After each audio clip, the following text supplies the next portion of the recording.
If you're ready to start with DaVinci Resolve, but you're not quite sure on the process, and you want a step-by-step instructional guide to creating your first video with DaVinci Resolve, well then follow this guide, and by the end of it, you will have learnt some of the basics and you will have created a 1-minute video complete with overlays, effects, and transitions. Welcome to Video Soup TV. My name's Kev and I make content to help you make content. So let's get into it. If you haven't got DaVinci Resolve on your computer yet, or you're confused about the interface, then I highly recommend that you watch these two videos, as they are the foundation for this video. When you've done that, come back to here and you're ready to start. The first step in the editing process is we need to import some media into the project. So that you can follow along, I've provided links to the media that we'll be using in this tutorial in the description below. I sourced this media from Pixabay, which has royalty-free images and stock. They're free to download and can be used for commercial use. To download the higher quality options, you will need an account, but don't worry because that is also free. Sign up, then sign in, click on the links, download the files, rename them as noted in the video description of this video, and store them in whatever folder you choose. Open up DaVinci Resolve, and if you followed along with my last video, you will have a project called The Commute. So open that. If you need to, go back and watch this video to set up your project file. Follow the steps, then come back to here, make sure that you're on the edit page, and just to remind you, I'm using a dual screen workspace, so my edit page looks like this. Right click in the media pool, select import media, and navigate to where you have the media stored, select it and bring it into your project. When you first bring a file or files into the media pool, if the frame rates do not match your project frame rate, you will get this message. Our project is set at 30 frames per second and our media files are of varying frame rates. That's okay because DaVinci Resolve compensates for that, so just click Don't Change. Over on the right hand side of the media pool, you will see a sort button. Click on that, then select the top option to sort by file name. Then click on the sort button again and go down to the bottom of the menu and select ascending. This will put your media in a good order for you to easily follow along with this tutorial. In the media pool, click on video 1 and drag it into the timeline. This red line represents the position of the playhead. You can drag it back and forth, or you can use the arrow keys to move one frame at a time. You can also click anywhere along here to jump to that spot. This set of numbers tells you your position on the timeline. The first two represent hours,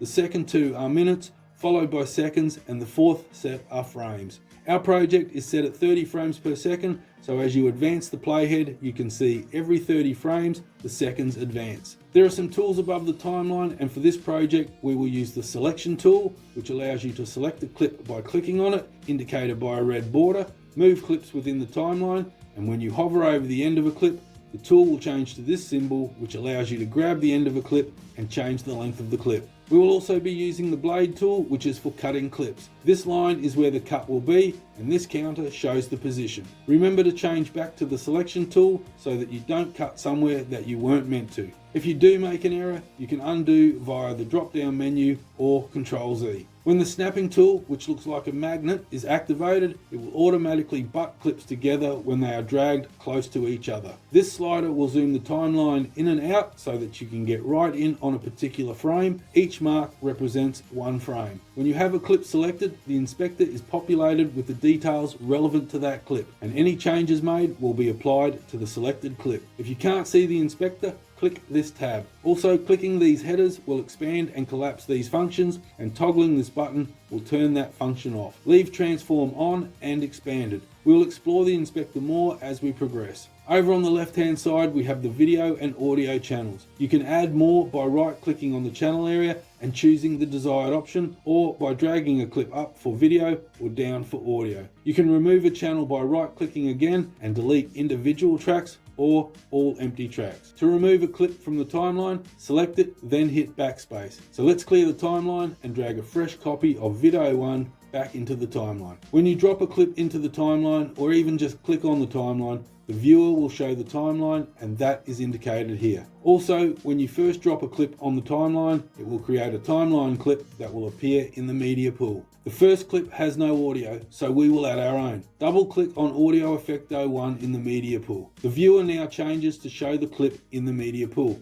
You can toggle this button and have both views available at the same time, but for this project we will just have the single viewer. Move your cursor over Audio Effect 01 to make it active in the viewer again. Here we can pre-select the section that we want. Move this playhead to the desired start position, right click and set an in point. Advance the playhead to the desired end position, right click and set an out point. You could also use these buttons. The counter up here is relevant to whatever is selected in the viewer at the time. If you want to clear the in and out points at any time, then press Alt and X at the same time. This won't affect the copy of a clip that you have already dragged to the timeline. Okay, so move the slider to position 525, set the in point, drag the clip into the audio channel on the timeline and butt it to the start. Move the playhead to 418, then go over to the far top right to the effects library. If it's not visible, click this tab, toggle this button so that you can see this menu and expand the sub-menus. The list of available effects will change depending where you are in the menu and whether or not you have any input in the search field. Click on titles and in the search field, type drop and then drag the effect called drop in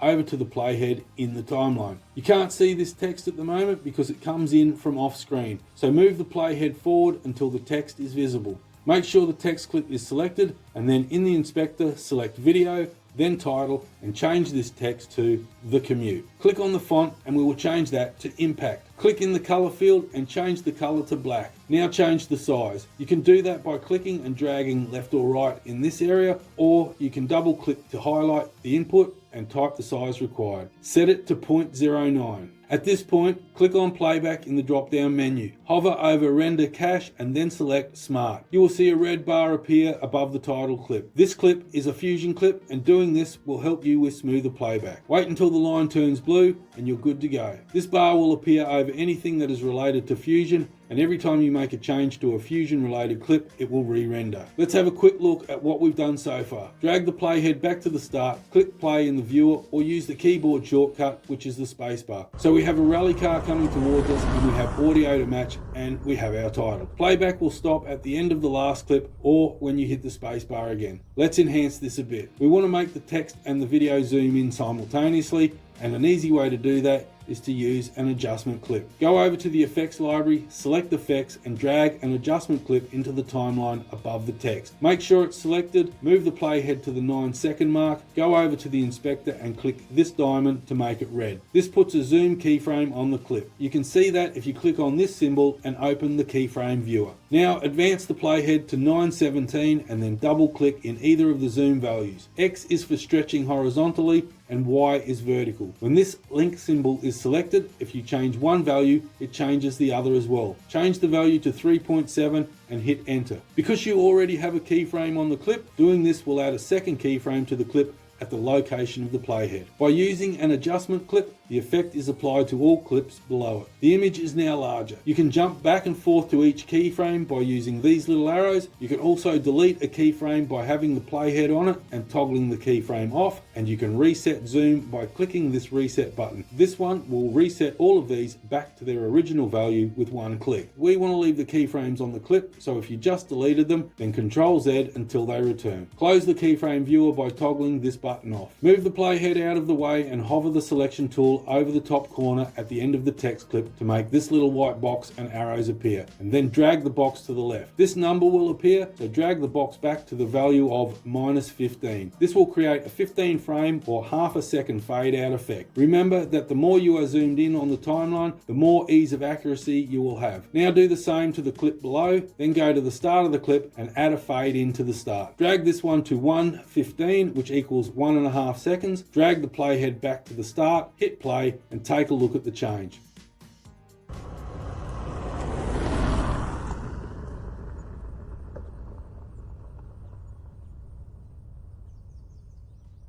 Okay, now move the playhead to position 900 and drag audio track 01 from the media pool into the timeline onto audio 2. We want to move it to audio 1, so right click on audio 2 and select move track up. Next, double click video 2 in the media pool and set an out point at 7:16. This clip has audio attached, so when you move your selection tool onto the viewer, you will see these two symbols. This is video and this is audio. We only want the video, so click on this symbol, drag it into the timeline and butt it up against the previous clip. The snapping tool will pick up all possible snap to points, such as other clips, markers and transitions, so it is still possible to drop a clip in the wrong spot and not realize it. To combat this, move the playhead to the desired location and zoom the timeline in a little. Select the clip, advance the playhead to 11:23 and add a zoom and a position keyframe. Advance the playhead to 12:01, add a zoom keyframe value of 1.69 and a position keyframe Y value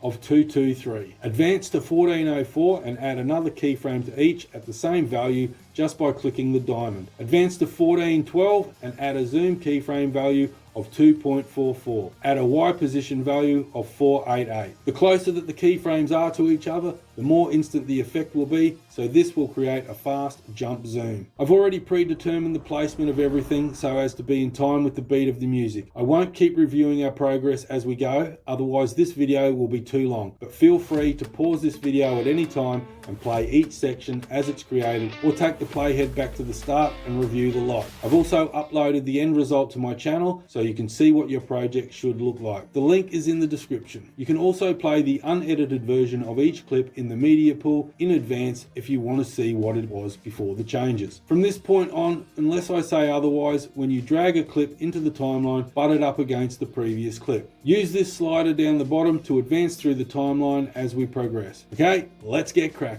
Double click video 3 in the media pool and set an in point at 32:33 and an out point at 35:00. This one has audio, so just drag the video component to the timeline. Go to effects and select video transitions. Search for flip 3D and drag it onto these two clips. In most cases you can position the transitions at the end of a clip, at the start of a clip, or overlapping two clips by dropping it in that particular spot. If you want to move it after you have dropped it, you can select it and drag it or use these buttons. We want to overlap this one. Also, you can remove a transition by selecting it and hitting backspace. You can also change the duration of the transition by grabbing and stretching it or changing either of these values. Set the duration to 18 frames. Go back to the effects library, click on open effects, search for waviness and drag that onto video 3 in the timeline. Go to the inspector, select effects and set scale to 13.9 and strength to 30.3. Back to the media pool, double click video 4 and set an in point at 4:14 and an out point at 6:25 and drag the video component into the timeline. Make sure it's selected, go to the inspector, then video and set the zoom to 1.5. Position X value to 346.908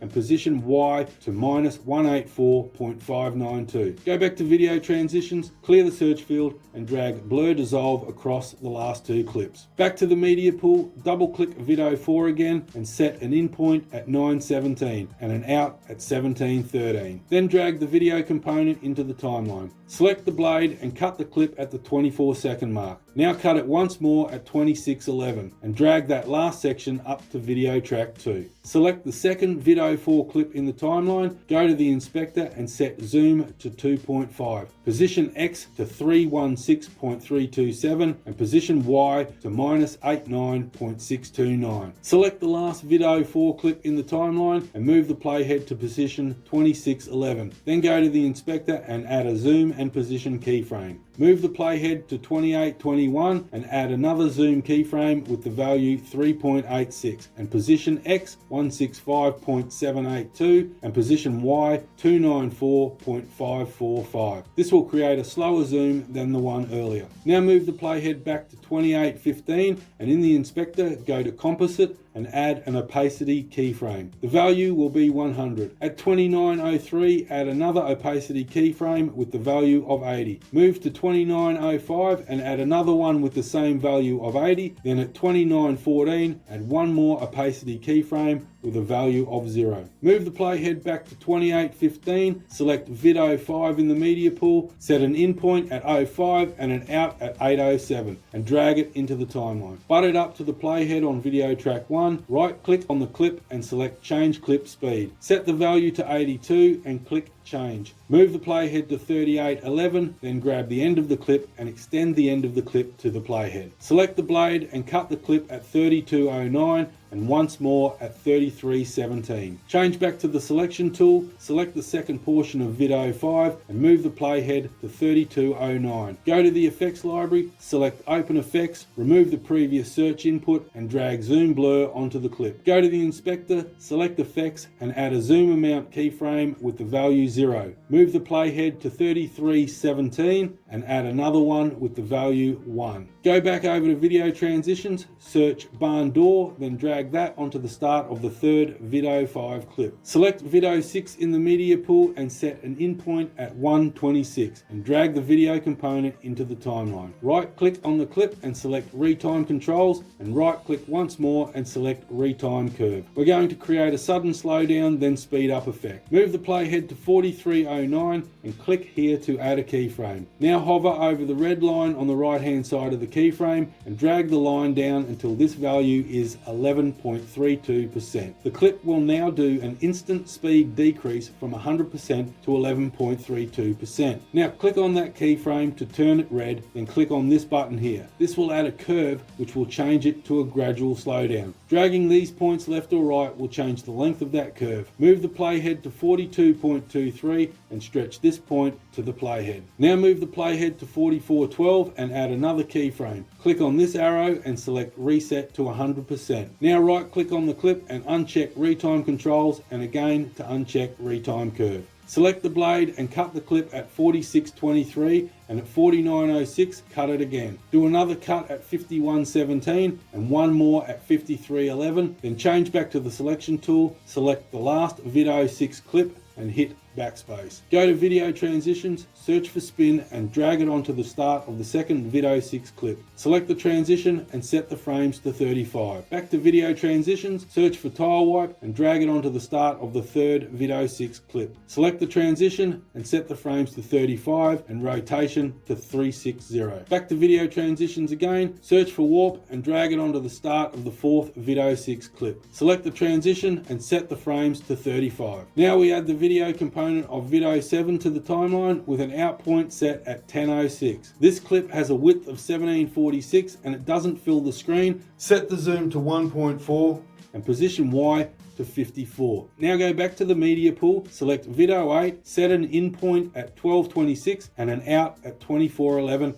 and drag it into the timeline. Go to video transitions, search tunnel of light, drag that onto the clip and set the frames to 68. Now we're going to lower the volume in audio track 01 for a few seconds. So move the playhead to position 10529 and select the audio clip. In the inspector, add a keyframe for the volume, then move the playhead to the 1 minute and 6 second mark and add another keyframe with the value minus 15.2. Move the playhead to 10920 and add another keyframe with the same value and add one more at 110.22 with the value 0. Move the playhead back to position 103.18, select audio effect 02 and set an in point at 9.27 and an out at 17.01. Then drag it into the timeline on audio track 2. Select the clip and set the audio level to 8. Move the playhead to the end of that clip, then go to the media pool, grab overlay 01, set an out point at the 4 second mark and butt that against the playhead on video track 2. Go to video transitions, search slice push and drag that onto the start of the clip. Hover over the top corner at the end of the clip and drag the white marker back to the 1 second mark to add a fade out.